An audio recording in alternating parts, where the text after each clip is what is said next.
같이 읽도록 하겠습니다. 같이 읽습니다. 때에 레위 사람의 족장들이 제사장 엘르아살과 눈의 아들 여호수아와 이스라엘 자손의 지파 족장들에게 나와 가나안 땅 실로에서 그들에게 말하여 가로되 여호와께서 모세로 명하사 우리의 거할 성읍들과 우리의 가축 먹일 그들을 우리에게 주라 하셨었나이다 하매 이스라엘 자손이 여호와의 명을 따라 자기의 기업에서 이 아래 성읍들과 그들을 레위 사람에게 주니라. 43절 읽겠습니다. 여호와께서 이스라엘의 열조에게 맹세하사 주마하신 온 땅을 이와 같이 이스라엘에게 다 주셨으므로 그들이 그것을 얻어 거기 거하였으며 여호와께서 그들의 사방에 안식을 주셨으되 그 열조에게 맹세하신 대로 하셨으므로 그 모든 대적이 그들을 당한 자가 하나도 없었으니 이는 여호와께서 그들의 모든 대적을 그들의 손에 붙이셨음이라. 여호와께서 이스라엘 족속에게 말씀하신 선한 일이 하나도 남음이 없이 다 응하였더라. 아멘. 주님 감사합니다. 우리 가운데 임하시는 그 주님의 이름을 날마다 찬양하는 저희들 되기 원합니다.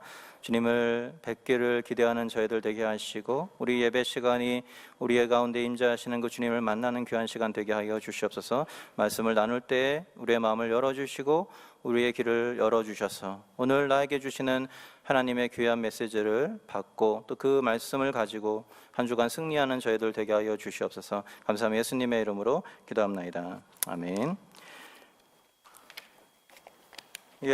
우리가 구약 성경을 이해하는 데 있어서 가장 큰 어려움 중에 하나는요, 구약 시대와 우리 시대 사이에 수천 년간의 시간적인 간격이 존재한다는 것에 있습니다. 수천 년이라는 시간은 사실 그렇게 극복하기 쉬운 시간은 아닙니다. 여러분들 아마 한국에서 떠나온 지 보통 20년, 30년 이렇게 되셨을 텐데 아마 그렇기 때문에 지금 한국에서 방영되는 TV 프로그램들을 보다 보면 그게 무슨 말인지 모르는 내용들을 아마 여러분들이 접하게 될 것입니다. 말이 다르고 우리가 썼던 그런 단어가 아니고 새롭게 만들어진 단어들을 사용할 때가 많이 있습니다. 그러니까 몇십 년의 이 시간적인 간격도 우리가 극복하기 어려운데 수천 년 전에 기록된 구약 성경을 읽으면서 우리가 그것을 제대로 이해하기란 굉장히 어려운 일이라고 할 수 있죠. 그러다 보니까 그런 시간적인 간격을 무시한 채 문자적으로 그냥 있는 그대로 이렇게 받아들이고 이해하다 보면 무리한 해석 또는 잘못된 해석을 가져오는 경우들이 종종 있습니다. 대표적인 것이 이 구약에 등장하는 제사장 또는 레위인들에 대한 이해라고 할 수 있습니다. 요즘 한국 교회에서 세습이 많이 문제가 되고 있어요. 그래서 사실 이 교회를 세습한다는 것은 목회자가 교회를 자기의 소유로 생각한다는 것이기 때문에 굉장히 바람직하지 않은 일입니다. 그런데 그 세습에 대한 것들을 정당화하기 위한 항변을 하면서 어떤 그 논리를 가지고 오냐면 구약의 제사장이 세습한 것처럼 목사들은 구약의 제사장이나 비슷하다. 그러니까 세습이 가능하다. 이런 식으로 많이들 항변을 합니다. 근데 이제 사실 조금만 생각해봐도 우리가 그 말이 맞지 않다는 것을 알게 됩니다. 왜냐하면 바울이 뭐라고 말했습니까? 누가 제사장이죠? 예수 그리스도의 자녀된 우리 모두가 하나님 앞에서 왕같은 제사장이다 이렇게 이야기했고요. 바울은 한 번도 자기 자신을 제사장으로 인식한 적이 없습니다. 예수님의 제자들도 한 번도 본인이 성전에서 일하는 어떤 특혜를 받은 제사장이라고 생각한 적이 한 번도 없어요. 그렇기 때문에 구약의 제사장이 곧 현대의 목사다 이렇게 말하기는 어렵다라는 것이죠. 오늘 본문에 나오는 레위인의 경우도 마찬가지입니다. 하나님을 섬기는 일을 위해서 부름받은 자들이 바로 레위인이었습니다. 그래서 오늘 본문에 보면 그 레위인들은 하나님께로부터 기업을 받지 않았어요. 대신에 기업을 받은 다른 지파 사람들이 레위인들을 위해서 자기가 받은 기업의 일부를 떼어주도록 하나님이 그렇게 만들어 두셨습니다. 그렇게 해서 레위인들은 하나님의 일에 전념하도록 그렇게 했던 것이죠. 오늘 본문의 내용을 보면 우리가 중간을 다 빼먹고 읽었지만 중간의 내용은 다 그런 내용입니다. 어떤 지파가 어떤 성읍을 레위인에게 얼만큼 주었는지에 대한 내용이 쭉 나와 있습니다. 그래서 이제 오늘 본문을 가장 손쉽게 해석하는 방법은 이런 식으로 해석하는 것이죠. 하나님을 섬기는 레위인들의 생활을 이스라엘 백성들이 책임져 준 것처럼 하나님을 섬기는 목회자의 생활을 교회가 책임져 줘야 된다. 이것이 가장 손쉬운 해석입니다. 그런데 한 가지 문제는 뭐냐면 구약 성경이 말하는 레위인과 오늘날의 목회자가 똑같다라고 말하기 어렵다는 데 있어요. 물론 바울도 이런 얘기는 했습니다. 가르침을 받는 자는 가르치는 자와 좋은 것을 함께 해야 된다. 그 말은 뭐냐면 가르침을 받는 사람들이 가르침을 주는 사람을 후원하고 협력해야 된다라는 의미입니다. 물론 바울도 가는 교회마다 이렇게 협력을 받고 후원을 받은 교회들이 있었어요. 그러나 바울은 항상 그렇게 하진 않았습니다. 우리가 잘 아는 것처럼 그는 텐트를 만드는 사람이었고 텐트를 만드는 것을 통하여서 때로는 자비량하기도 하고 때로는 후원을 받기도 했습니다. 다시 말하면 바울은 스스로를 철저히 어떤 구약이 말하는 레위인으로 생각한 적이 없었다라는 것을 우리가 알 수 있는 것이죠. 그렇기 때문에 오늘 본문을 읽을 때 우리가 레위인과 오늘의 목회자, 제사장과 오늘의 목회자가 성급하게 연결짓기보다는 우리가 해야 될 작업은 뭐냐면 수천 년 전 이 출애굽 시기, 특별히 가나안 정복을 할 때 이 시기 가운데 레위인들의 역할이 무엇이었고 하나님 왜 레위인들을 세우셨는가? 왜 또 레위인들을 이스라엘 백성들의 그 어떤 도움을 받는 그런 어떤 제도를 만들어서 그렇게 하셨는가라는 것을 우리가 생각해 볼 필요가 있겠습니다. 우선 이것을 알기 위해서 우리가 레위인이 어떤 사람들인지를 좀 우리 이해를 할 필요가 있겠는데요. 사실 레위는 야곱의 12아들 중에 하나의 자손들입니다. 그렇죠? 레위라는 사람의 자손인데 야곱의 12아들 중에 하나로서의 레위는 굉장히 별 볼 일 없는 사람이었습니다. 사실 그게 이제 성경의 몇 가지 예를 통해서 우리가 알 수 있는데 가장 단적인 예가 창세기 34장에 보면 야곱의 딸인 디나가 세겜 지역에서 강간을 당하는 사건이 나옵니다. 그죠? 그리고 나서 야곱의 아들들이 복수를 합니다. 그래서 몰래 그 거짓으로 할례를 받게 한 다음에 그들이 아파할 때 칼을 차고 두 사람이 뛰어가서 하룻밤 만에 수천 명의 세겜 사람들을 죽이는데 그 두 사람이 누구냐면 바로 시므온과 레위였습니다. 그러니까 굉장히 혈기가 왕성한 사람인 것을 알 수 있어요. 그래서 야곱이 자신의 생을 마감하면서 유언을 해요. 유언을 하면서 보통 구약에서는 자녀들에 대한 축복을 하죠. 야곱의 축복을 살펴보면요, 야곱이 다른 아들들에 대해서는 굉장히 좋은 축복들을 했지만 유독 시므온과 레위에 대해서는 한마디도 좋은 말을 하지 않습니다. 야곱이 남긴 축복의 내용이 뭐냐면요, 그들은 그 잔해하는 기계다 이렇게 얘기했습니다. 레위는 잔해하는 기계고 그들의 혹독한 노여움 때문에 저주를 받게 될 것이다 이렇게 이야기를 합니다. 그만큼 레위라는 사람은 아버지에게도 별로 인정받지 못했던 그런 사람인 것을 우리가 알 수 있습니다. 그런데 한 가지 사건, 구약 속에서 한 가지 사건 속에서 이러한 레위인들의 혈기가 하나님을 위해서, 하나님의 거룩함을 지키기 위해서 사용된 적이 한 번 있습니다. 그게 언제냐면 모세가 율법을 받기 위해서, 십계명을 받기 위해서 시내산으로 올라간 다음에 일어난 사건입니다. 올라간 다음에 어떤 일이 일어나죠? 사람들이 모세를 기다리다가 지쳐서 우상을 만듭니다. 금송아지를 만들어요. 그리고 나서 모세가 내려와서 그것을 보고 그들에게 분노하죠.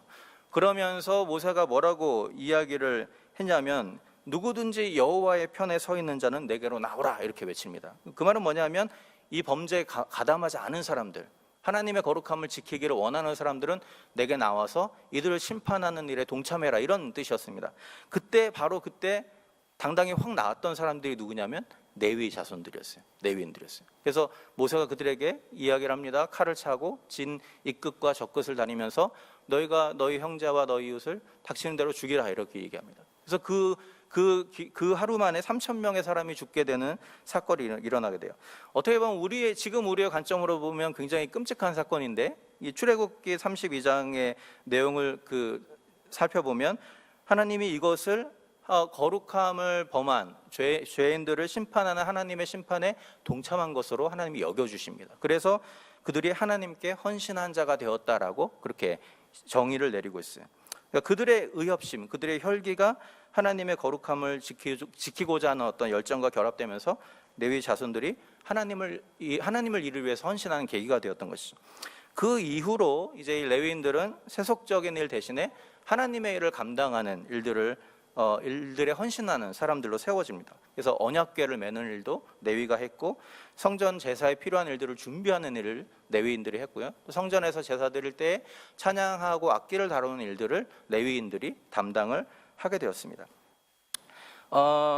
그런데 오늘 본문을 살펴보면 이것이 전부가 아닌 것을 알게 됩니다. 오늘 본문에 보면 레위인들은 만약에 레위인들의 역할이 그 성전에만 매여 있는 것이라고 한다면 그들은 성막이 있는 곳, 실로 주변에만 살면 됩니다. 근데 오늘 본문에 보면 그들이 거기에서만 산 것이 아니고 각 지파, 흩어져 있는 각 지파가 각각 자기가 차지한 그 기업에서 일부를 떼어서 레위인들에게 주어서 48개 성읍을 레위인들에게 줍니다. 그 말은 뭐냐면 레위인들은 성막 주변에서만 산 것이 아니고 온 이스라엘 지역에 흩어져서 살았다는 얘기입니다. 그것을 통해서 알 수 있는 것은 뭐냐면 레위인들의 역할이 성전에만, 성막에만 국한되어 있었던 것이 아닌 것을 우리가 알 수 있습니다. 실제로 레위인들이 이 각 지역에 흩어져서 했던 일들은 여러 가지가 있습니다. 군인으로 일을 하기도 했고요, 세금을 걷는 일을 하기도 했고, 율법을 가르치는 일들을 하기도 했고, 재판을 주관하는 재판관으로도 역할을 했습니다. 그것을 통해서 그들이 각 백성들에게 하나님의 뜻대로 살아가는 것이 무엇인지를 그들의 삶을 통해서 보여주는 역할을 한 것이 바로 레위인들의 그런 삶이었습니다. 그래서 학자들이 레위인들을 뭐라고 표현을 하냐 하면 하나님의, 흩어져 있는 하나님의 대리자였다, 이렇게 표현을 합니다. 다시 말하면 이스라엘 백성들이 하나님을 눈으로 보지 못하지만 흩어져서 살아가는 레위인들의 모습을 보면서 하나님께 헌신한 그들의 모습을 통해서 하나님이 원하시는 것이 무엇인지, 하나님의 뜻이 무엇인지, 하나님의 말씀이 무엇을 가르치는지를 알 수 있게 그렇게 세워져 있었다라는 것이죠.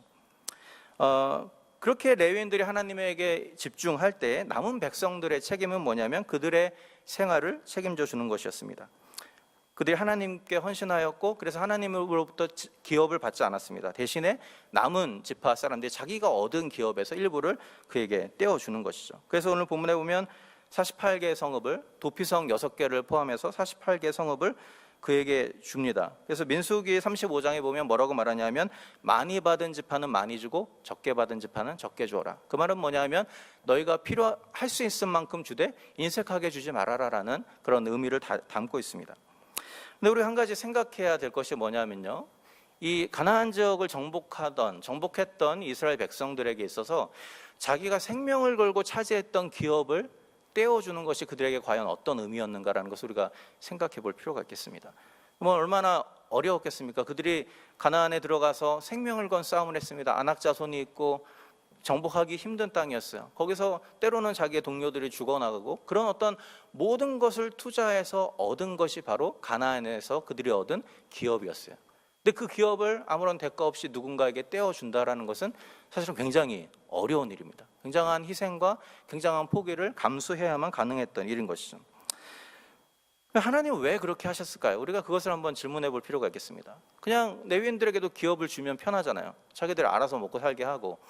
근데 왜 하나님은 굳이 레위인들에게 기업을 주지 않고 다른 사람들, 기업을 받은 사람들이 어렵게 얻은 기업을 그들에게 내어주도록 하셨는가라는 것입니다. 몇 가지 우리 대답이 있겠습니다만 그 중에 제가 보기에 가장 중요한 대답은 무엇이냐면, 이것은 결국 이스라엘 백성들, 가나안 땅에 입성한 이스라엘 백성들에게 하나님이 한 가지를 가르쳐주기 원하셨던 것이죠. 그게 무엇이냐면 그들의 우선순위가 무엇인가라는 것을 그들에게 다시 한번 가르쳐주기를 원하셨다는 것입니다. 여호수아에서 계속 반복되는 내용 중에 하나가 무엇입니까? 가나안 땅의 정복에 중요한 것은 땅을 정복하는 것이 아니라는 것이죠. 그들이 하나님의 백성의 정체성을 가지고 그 땅에서 거룩한 백성으로 살아가는 것이 첫 번째 목적이었습니다. 그렇기 때문에 그들이 가장 먼저 애써야 될 것은 땅을 차지하는 것이 아니라 어떻게 하면 온전한 하나님의 백성으로 살아갈 것인가라는 것을 그들이 먼저 정립을 해야 되는 것이죠. 그렇기 때문에 레위인들에게 자신이 정복한 땅을 내어주는 것은 어떤 의미에서 그들의 신앙 고백이라고 할 수 있습니다. 무슨 신앙 고백입니까? 내가 힘을 다해서 내 생명을 다해서 얻은 땅이지만 이것이 나의 것이 아니고 하나님의 것입니다라는 것을 그들에게 고백하게 하시는 것이죠. 그래서 이 땅이 중요한 것이 아니고 내가 하나님의 말씀대로 살아가는 것이 중요한 것입니다라는 믿음의 고백을 하나님 그들의 삶을 통하여서 하기를 원하셨다는 것입니다. 그렇기 때문에 이러한 과정들, 레위인들에게 자신이 차지한 어떤 기업을 내어주는 것을 통하여서 하나님이 그들 가운데 그들의 중심, 그들의 모든 것이 하나님이다라는 사실을 다시 한번 연상시키기를 원하셨다는 것이죠. 한 가지 흥미로운 것은 뭐냐면요, 오늘 이 레위인들에게 성읍을 제공하는 내용들이 마무리되고 그리고 나서 43절과 45절의 말씀이 하나의 결론으로 등장한다는 겁니다. 우리가 아까 읽었는데요, 43절에서 45절의 그 내용은 뭐냐면 하나님이 이스라엘에게 약속하셨던, 이전에 이스라엘의 선조들에게 약속하셨던 모든 약속이 비로소 이루어졌다라는 말씀이 바로 거기에 등장합니다. 다시 말하면 땅을 다 정복한 이후에 이제 너희를 향한 나의 약속이 이루어졌다 이렇게 말씀하신 것이 아니고요, 도피성을 세우고 20장에 보면 도피성을 세웁니다. 21장에 보면 레위인들에게 성읍을 나누어 줍니다. 그리고 나서야 뭐라고 말씀하시냐면 하나님이 너희에게 약속하신 모든 약속이 이루어졌다라고 말하고 있습니다. 그 말은 뭐냐면 여호수아서의 중요한 포인트가 뭔지를 우리에게 알려줍니다. 여호수아서의 중요한 포인트는 땅을 정복한 것에 있는 것이 아니고 그들이 하나님의 말씀을 따라서 얼마나 순종하는 삶을 사느냐를 거기에 여호수아서의 포인트가 있다는 것이죠. 특별히 도피성과 우리 20장과 21장에 연결되는 이 부분에 두 가지 하나님의 백성으로서 살아가야 될 두 가지 중요한 태도가 나옵니다. 그게 뭐냐면 도피성은 우리가 지지난주에 우리 잠깐 살펴봤죠. 도피성의 중심 주제는 뭐냐면 자비를 베풀라는 겁니다.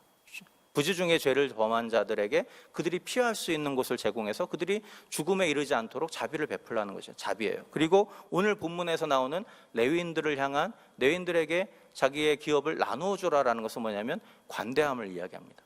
자비와 관대함. 사실 이것이 왜 강조되냐 하면 이것이 바로 이스라엘 백성들이 가나안 땅에 들어가서 살아갈 때 그들이 가져야 될 두 가지 중요한 하나님의 백성의 삶의 원리라는 것이에요. 그리고 이 삶의 원리를 이들이 정말로 실제로 행했을 때 비로소 하나님 뭐라고 말씀하시냐면 이제 너희를 향한 나의 모든 언약과 나의 모든 약속이 이루어졌다라는 것이 이루어졌다. 그러니까 그들이 땅을 정복한 게 중요한 게 아니고 하나님이 원했던 것은 그들이 자비와 관대함을 가지고 그 땅에서 하나님의 백성으로 살아가는 것이 굉장히 하나님에게는 1차적인 목표였다는 것이죠. 그것이 그들의 삶을 통해서 이루어졌을 때 하나님 비로소 그 땅을 향한 너희 하나님의 약속이 이루어졌다라고 말씀을 하고 있다는 것이죠. 오늘 저는 이 모습이 오늘날 우리에게 던져주는 중요한 몇 가지 메시지가 있다라고 생각이 되어집니다. 사실 하나님의 백성, 하나님의 백성으로 부름받은 이스라엘은 오늘날 하나님의 백성으로 부름받은 오늘날의 교회를 상징하는 것입니다. 우상이 가득한 가나안 땅에서 그들이 하나님을 경외하는 새로운 대안적인 공동체를 만드는 것이 그들의 사명이었던 것처럼 오늘날 우리 교회의 사명도 마찬가지입니다. 죄악으로 가득한 이 땅 가운데 하나님의 법칙으로 운영되어지는 새로운 대안적인 공동체를 만들어가는 것이 오늘날 우리에게 주어진 사명인 것이죠. 오늘 본문은 이러한 중요한 사명을 교회가 이끌어 갈 때, 추구해 갈 때 어떠한 태도로 살아가야 하는가에 대해서 굉장히 중요한 메시지를 전달해 줍니다. 그 태도는 바로 오늘 본문에 나온 것처럼 자비와 관대함이라는 것이죠. 자비와 관대함이라는 것입니다.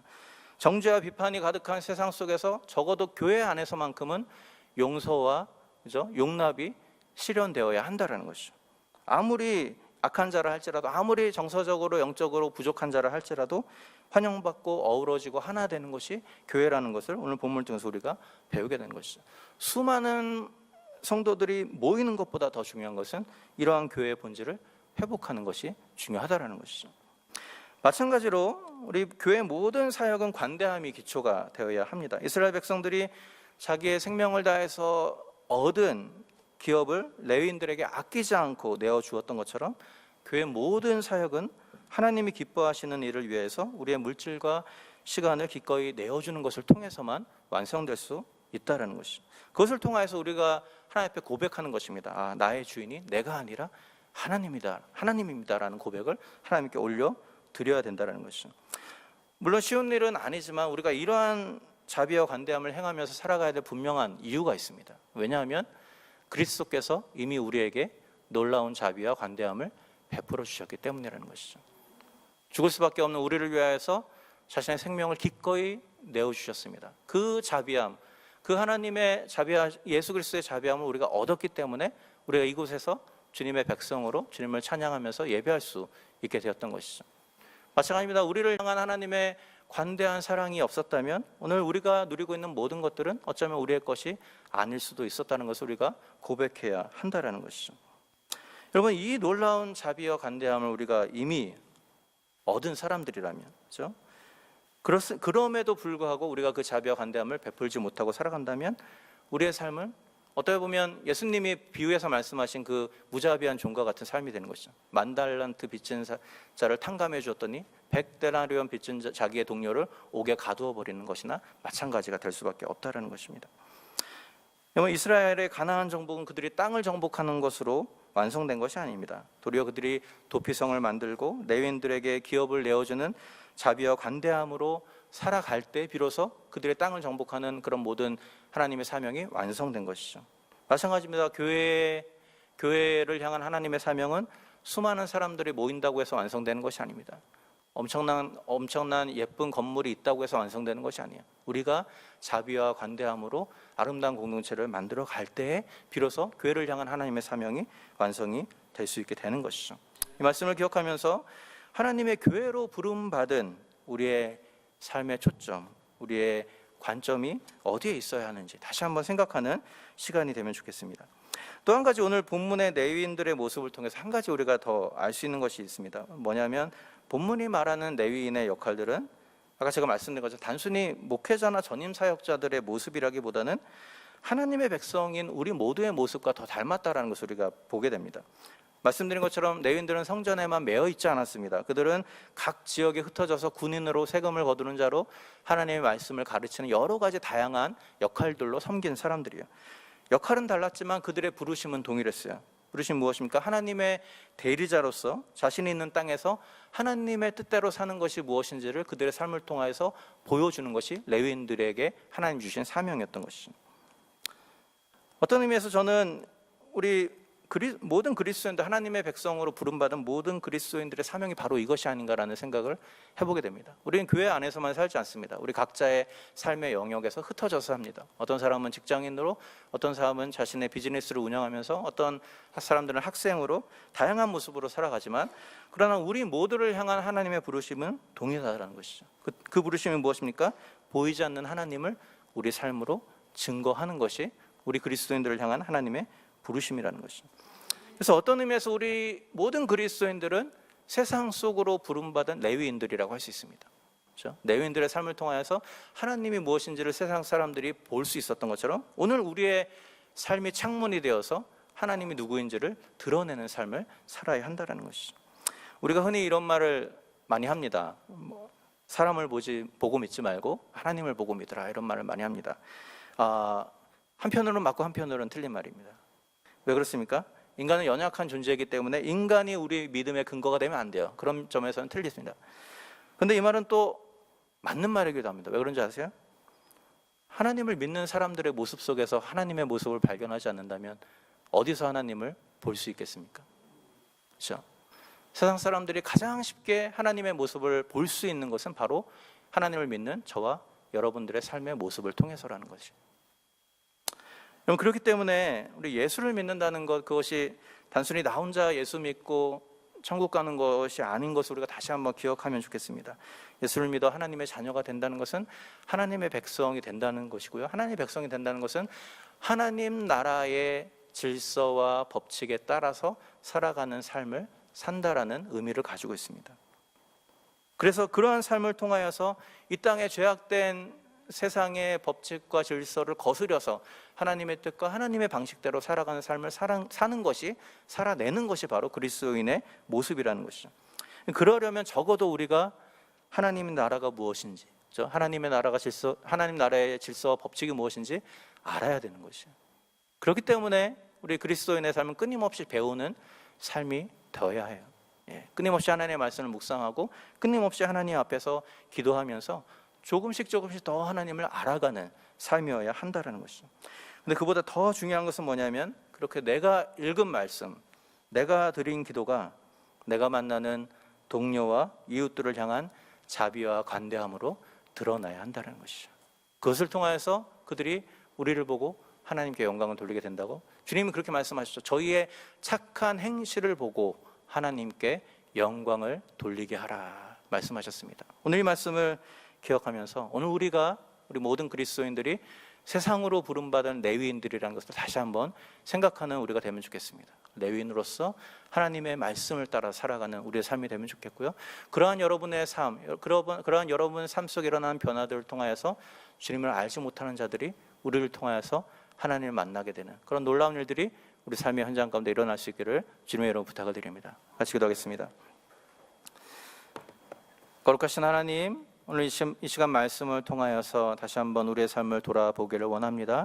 하나님, 우리를 세상 속에 부름받은 레위인으로 불러주셨음을 인하여서 감사를 드립니다. 부족한 우리들, 죄악된 우리들을 하나님의 자비와 관대함으로 구원하여 주셔서 하나님 주님의 귀한 사명자로 불러주셨는데, 하나님 이 땅에 살아가는 동안 우리도 동일하게 하나님이 우리에게 부어주신 자비와 관대함을 실천하며 살아가는 자들이 되기를 원합니다. 우리가 만나는 이웃들에게, 우리가 직장에서 함께 일하는 동료들에게, 우리의 사업장에서 우리가 함께 일하고 있는 우리의 직원들에게 하나님 귀한 하나님의 은혜를 우리가 자비와 관대함으로 드러내므로 말미암아 저들 가운데 하나님에 대한 놀라우신 사랑과 또 하나님을 알게 되는 놀라운 일들이 일어날 수 있도록 주께서 축복하여 주시옵소서. 감사하며 예수님의 이름으로 기도하옵나이다.